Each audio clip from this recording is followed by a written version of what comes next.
Welcome to Revenge Return, where love is never simple, revenge is never accidental, and every story unfolds with secrets, betrayal, and emotional twists you won't see coming. This is where the story begins. The memory of that day still burned fresh in my mind. The mahogany-paneled office, the contemptuous look in my father's eyes, the way he didn't even bother to stand up from his leather chair as he destroyed my life's work. "You're fired, Alexandra," he had said, his voice cold as winter steel. "You'll never be good enough to run Morgan Pharmaceuticals." 6 months later, I stood before my full-length mirror, adjusting the lapel of my Tom Ford suit. Tonight was the Annual Pharmaceutical Industry Gala, the biggest event of the year. And I had a surprise for Daddy Dearest. My phone buzzed with a text from my assistant. "Everything's ready, Ms. Blake. The press release goes live at 9 p.m. sharp." I smiled, remembering how this all began. After that day in my father's office, I'd done something he never expected. I'd called Jerome Wilson, CEO of Wilson Biotech, Morgan Pharmaceuticals' biggest competitor. "Your research on the new cancer drug," I told him. "I know why it's failing trials." He'd laughed at first. But 2 weeks later, when I showed him exactly what his research team had missed, he wasn't laughing anymore. He was offering me a job. What my father never understood was that I hadn't spent 15 years in his company just following orders. I'd been learning, watching, analyzing. I knew every strength, every weakness, every secret that Morgan Pharmaceuticals tried to hide. The car pulled up to the Grand Meridian Hotel. Camera flashes exploded as soon as I stepped out. The reporters weren't here for me, not yet. They were capturing the usual parade of industry giants. "Miss Blake." A young valet rushed forward. "Mr. Wilson asked me to escort you directly to the main hall." Inside, the ballroom was a sea of expensive suits and designer dresses. I spotted my father immediately, holding court near the center of the room, my older brother Thomas at his side. They were probably bragging about their latest acquisition, a small research facility in Boston. If they only knew I'd let them have that facility because its patents were about to expire. "Alexandra." A familiar voice made me turn. It was Sarah, my former assistant at Morgan Pharmaceuticals. I didn't expect to see you here." "Things change," I smiled, noting how her eyes widened at my confident demeanor. She'd been there that day watching as security escorted me out of the building. "Your father's been telling everyone you had a nervous breakdown," she whispered. "That you couldn't handle the pressure." "Has he now?" I checked my watch. 8:55 p.m. "Well, Sarah, in about 5 minutes he'll have a very different story to tell." I made my way through the crowd, accepting glasses of champagne from passing waiters but never drinking. I needed a clear head for what was coming. Jerome Wilson spotted me and nodded slightly. The old man had been a perfect partner in this venture, ready to step down and let new blood take over. He understood something my father never did. Adaptation is survival. 8:59 p.m. My father's booming laugh echoed across the room. "Of course Morgan Pharmaceuticals will be leading the merger discussions. We've been the industry leader for 30 years. I pulled out my phone, watching the seconds tick by. In the corner of my eye, I saw reporters checking their phones, their expressions changing from bored to shocked. 9 p.m. The breaking news alert hit everyone's phones simultaneously.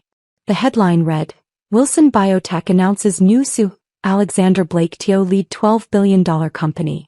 The room fell silent. My father's champagne glass slipped from his fingers, crashing to the floor. Thomas grabbed his phone, frantically scrolling through the news. I stepped into the center of the room, my heels clicking against the marble floor.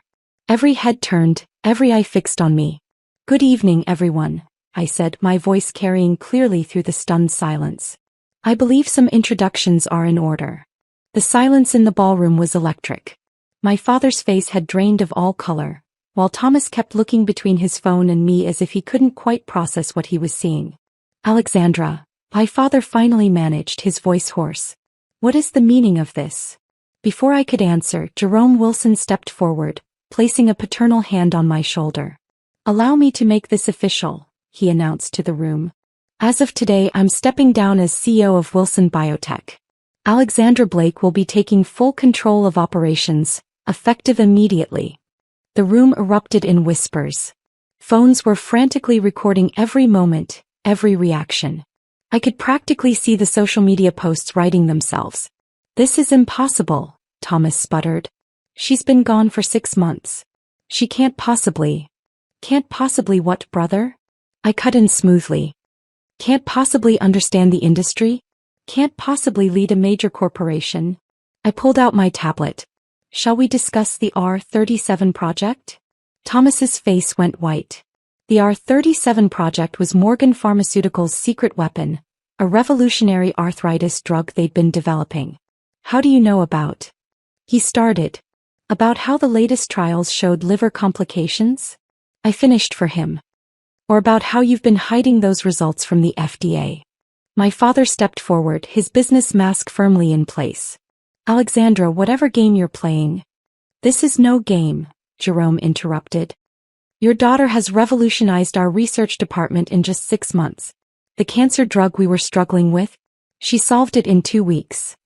More whispers rippled through the crowd. That drug had been the talk of the industry, Wilson Biotech's potential breakthrough that had mysteriously stalled. "But more importantly," I added, "we've just acquired Nexus Pharmaceuticals." The room went completely still. Nexus was the 3rd largest pharmaceutical company in the country, and Morgan Pharmaceuticals had been trying to buy them for years. "That's not possible," my father growled. "We've been in negotiations with Nexus for months." "Were you?" I smiled, pulling up another document on my tablet. "Strange because they signed with us last week. Would you like to see the contract?" Thomas grabbed father's arm. "Dad, this means they now control 35% of the market," I finished, "making Wilson Biotech the largest pharmaceutical company in the country." I paused, letting that sink in. "Or should I say, making us your biggest competitor?" The reporters who had been hovering at the edges of the room suddenly surged forward, questions flying. "Ms. Blake, how did you engineer this takeover? Mr. Wilson, why choose Alexandra Blake as your successor? What does this mean for Morgan Pharmaceuticals?" I held up a hand, silencing the room. All excellent questions.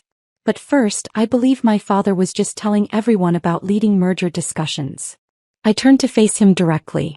"Would you like to revise that statement?" His face had turned from pale to red, a vein pulsing in his temple. The same look he'd had when he fired me. "You think this makes you powerful?" he hissed, low enough that only those closest could hear. "You think you can just walk in here and—" "Actually, Dad," I cut him off, "I just did. And tomorrow morning when the markets open, everyone will see exactly how powerful I've become." The tension in the room was palpable as I reached into my clutch and pulled out a small USB drive. The same one I'd taken from my office the day I was fired. My father's eyes fixed on it, recognition dawning on his face. "You remember this, don't you, Dad?" I held it up. "The drive you accused me of stealing company secrets with? Well, you were half right. I wasn't stealing secrets, I was collecting evidence." Jerome Wilson stepped forward again. "Ladies and gentlemen, if I could have your attention. There's more to tonight's announcement." The reporter's cameras flashed frantically as he continued. "Wilson Biotech isn't just acquiring Nexus Pharmaceuticals. We're also launching a new division focused on ethical pharmaceutical development and pricing." My father's facade cracked. "You wouldn't dare." "The Blake Initiative," I announced clearly, watching my father and brother exchange panicked looks. "Named after my mother, who died because she couldn't afford the cancer medication that Morgan Pharmaceuticals marked up 3,000%. The room went deadly quiet. Even the reporters stopped taking notes, sensing the weight of the moment. "That's right," I continued, my voice steady despite the emotion threatening to break through. "The same medication that cost $3 to produce but was sold for $9,000 per dose. The medication that could have saved her, if her own husband's company hadn't prioritized profit over people." Thomas stepped forward. "Alex, you can't just..." "Can't just what?" "Tell the truth." I turned to the gathered crowd. "The Blake Initiative will ensure that life-saving medications are accessible to everyone who needs them. We're starting with cancer treatments, then expanding to other critical medications." The reporters exploded with questions again, but I kept my eyes fixed on my father. His carefully constructed world was crumbling and he knew it. "You'll destroy the industry," he growled.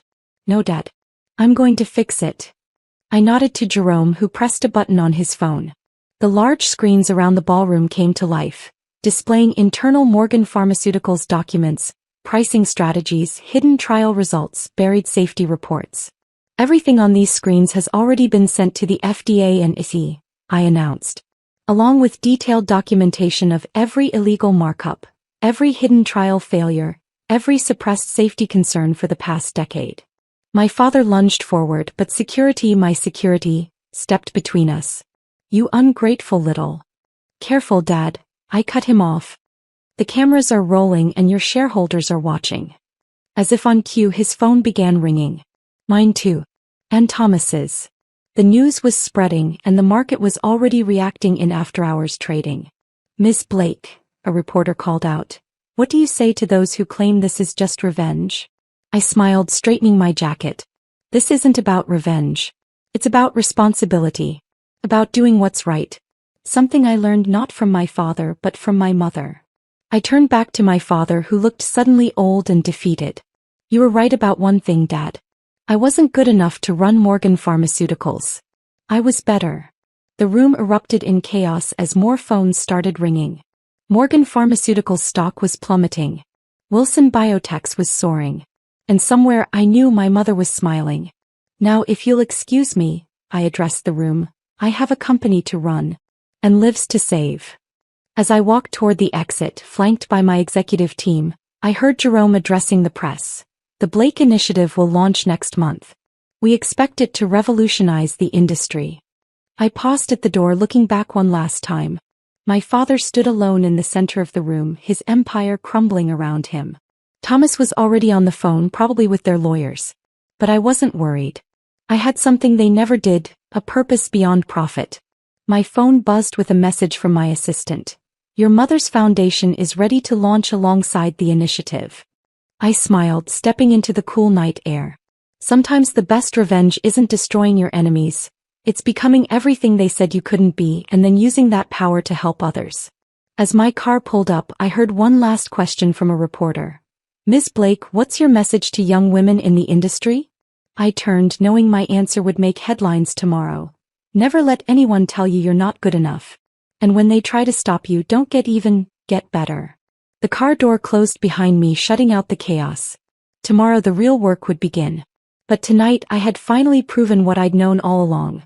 Sometimes being banned from the family business is the best thing that can happen to you. Because it forces you to build something better.